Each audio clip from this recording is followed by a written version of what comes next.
viviendo en Argentina. Nos vimos en casa de Aldo porque yo me fui a buscar uno de los discos físicos, que tenemos discos físicos para vender, del Hilo Rojo. Y nada, justo el chico que vive con él, que se llama Nico, un saludo, nos pidió que cantemos un tema y bueno, le cantamos ese tema y de ahí una cosa llegó a la otra, nos acordamos de las buenas épocas y dijimos, vamos a hacer un show. Y Aldo gestionó para hacer acá en Palo Santo y en esta fecha. Y eso. Queríamos hacer hace rato y bueno, justo pasó de que ella estaba por acá y estaba libre y bueno, se dio lo de hacer hoy.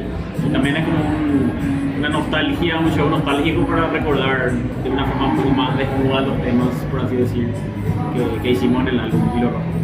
Yo nunca me sentí cohibido, sino yo creo que lo que hicimos juntos, al menos hablando por mí solamente, siempre fue bien recibido por todo el mundo. O sea, todos los que escucharon ese disco tienen solamente cosas positivas para decir de ese disco y yo creo que porque es muy honesto y también porque es fresco, fue un sonido fresco y que de repente hoy con la tecnología uno tiende a llevar para otros lados y lo mantuvimos bastante vivo, bastante vivas las producciones y todo lo que se tocó en ese álbum y creo que eso ayudó a que suene fresco y que la gente lo tome y lo haga suyo.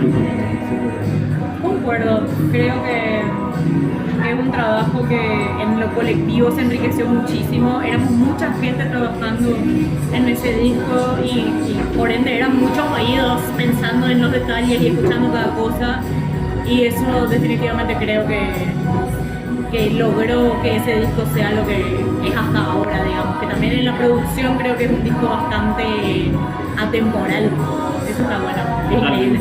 Y en eso también estuvo el maestro Sergio Buque, estuvo trabajando con nosotros, Abril Casco en el bajo, Guillermo Campo en la batería, también estuvo Humberto Centurión en la guitarra, ahora Franco en teclas.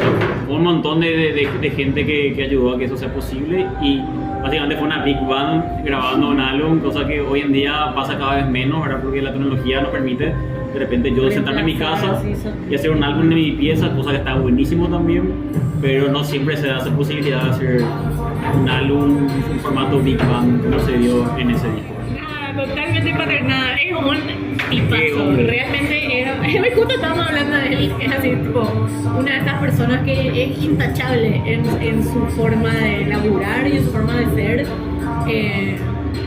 Realmente aprendimos muchísimo y el estudio es un espacio es un refugio para mí. Yo para el disco que estoy haciendo ahora volví a grabar ahí unas voces para un tema y volver a verle siempre es así una felicidad enorme, verle a mi hermano, a mi padre.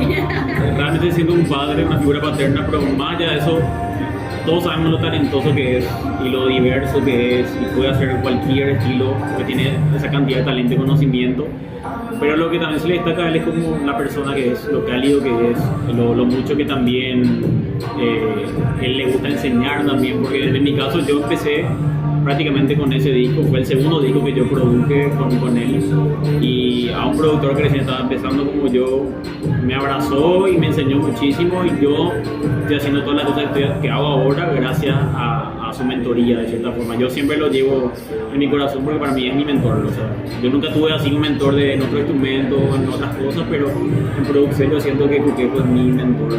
Y aparte me encanta todos sus hijos, lo que hace él es fabuloso, la música más linda del mundo, volumen 1 y 2, si no saben, escuchen.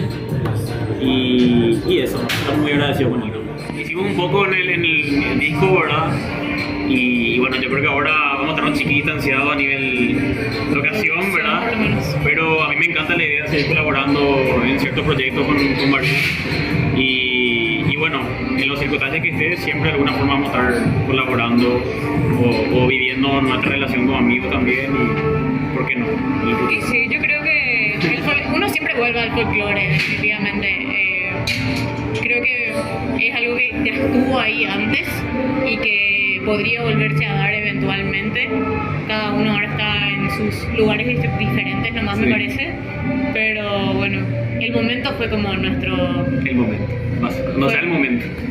Cuando se da el momento, se da el momento. No, y pasa que cuando sos dos artistas diferentes que también se mueven individualmente, es como que tiene que pasar algo cósmicamente a nivel, en el universo, tiene que decir ahora es el momento que esto pase, y ella está en el mood para hacer lo mismo que yo estoy haciendo, y bueno, te tienen que dar situaciones, ¿verdad? Que ya no dependen netamente de Sofía y Aldo, pero nunca digas nunca, puede llegar a pasar, puede haber un seguimiento.